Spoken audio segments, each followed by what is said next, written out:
नवयोगेश्वर और जनक जी महाराज का संवाद है। जनक जी महाराज के जब पास में नवयोगेश्वर पहुंचे तो जनक जी महाराज ने कहा, अगर आप मुझे उपयुक्त समझते हो तो मेरे कुछ प्रश्न हैं, उनके उत्तर आप दे दीजिए। कहा कि अवश्य, पूछिए आप क्या पूछना चाहते हैं। पहला प्रश्न, जो मनुष्य संसार के बंधनों में बंधा हुआ है वह मुक्त कैसे होगा? भागवत धर्म क्या है? तो इसका जवाब कवि ऋषि ने दिया, संपूर्ण शरीर की क्रियाओं से इस बात को त्याग दे कि अहम की भावना त्यागे, मैं करने वाला हूं। ध्यान से सुनना, यह उत्तर है उसका। जिसमें यह अहम की भावना रहती है कि मैं करने वाला हूं, वही सभी कर्मों को, फल को भोगने वाला होता है। जिसके मन में यह है ही नहीं कि मैं कर रहा हूं, तो वो करने कराने वाला परमात्मा है। कई लोग इसका मजाक उड़ाते हैं, जब भगवान ही करने वाला है तो पाप हम क्यों कर रहे हैं? आपने मन को छोड़ा खुला, तब आपका मन आपको पाप की तरफ खींच के ले गया। भगवान ने नहीं। कर्म करने के लिए आप स्वतंत्र हैं, लेकिन अहम ये भावना आपका त्याग करनी चाहिए कि मैं करने वाला हूं। और अहरनिश भोला भाला बनकर भगवान के चरणों में लगा रहे, यही भागवत धर्म है। भक्ति का स्वरूप क्या है? दूसरा प्रश्न। हरि ऋषि कहते हैं, सभी लोगों में परमात्मा का दर्शन करना, यही भक्ति है। इस संसार में परमात्मा को छोड़कर कोई है ही नहीं। ईश्वरंस जीव अविनाशी। कुत्ते में भी भगवान का दर्शन किया उन्होंने। सूखी रोटी लेके भागा, वो घी लेके भागे पीछे से, रुको रुको, रोटी चुपड़ के खाओ। और कुत्ता है, श्वान है, श्वान में दर्शन किया उन्होंने।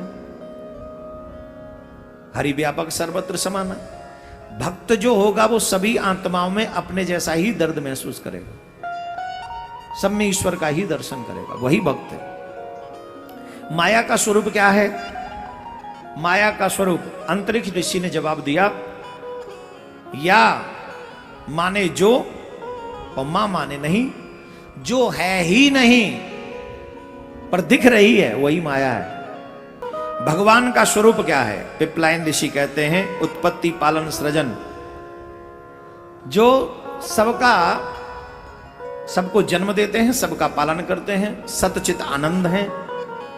दैहिक दैविक भौतिक इंद्रतापों को जन्म देने वाले, पालन करने वाले हैं, वही सच्चिदानंद स्वरूप हैं। जो सत घन है, चित घन है, आनंद घन है। हम लोग, दुनिया वाले लोग, आनंद की एक बूंद के लिए तरसते हैं, पर वो जो आनंद सिंधु सुख राशि, ये कौन है? बोले आनंद के सागर हैं। कौन है जी? जोर से बोलो।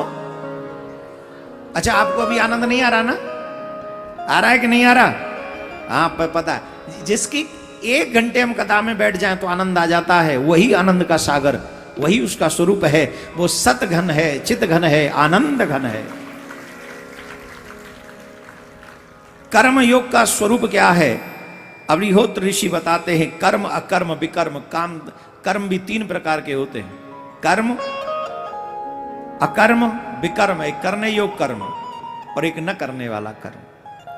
आजकल व्यक्ति न करने वाले काम को ज्यादा कर रहा है, इसीलिए उसको दुख हो रहा है।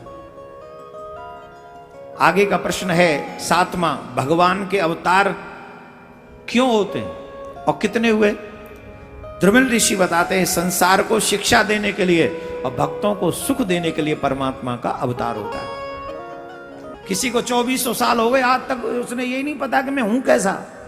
लेकिन हमारे भगवान को कभी राम बन के, कभी श्याम बन के, कभी वामन बन के, परशुराम बन के, कभी पृथु बन के, कभी ऋषभ बन कर, कभी कच्छ बन कर, कभी मच्छ बन कर, और कभी राम बन कर, बलराम बन कर, चले आना प्रभु जी चले आना। कभी बन के, कभी श्याम बन कर, चले आना प्रभु जी चले आना। तो ये भगवान के हरि अनंत, हरि कथा अनंता। अवतार किस लिए होते हैं? बोले यदा यदा हि धर्मस्य ग्लानिर्भवति भारतः अभ्युत्थानम् अधर्मस्य तदात्मानं सृजाम्यहम् परित्राणाय साधूनां विनाशाय च दुष्कृतां धर्म संस्थापनार्थाय संभवामि युगे युगे। भगवान का अवतार धर्म की स्थापना के लिए होता है।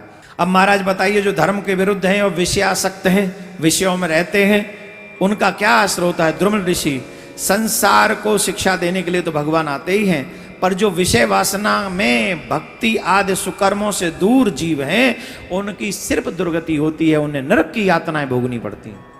भगवान के आखिरी प्रश्न है, भगवान के चारों युगों में रूप का वर्णन क्या है? तो सतयुग में वो है शुक्ल वर्ण है, त्रेता में वो रक्त वर्ण है, द्वापर में वो श्याम वर्ण है और कलयुग में वो कृष्ण वर्ण है।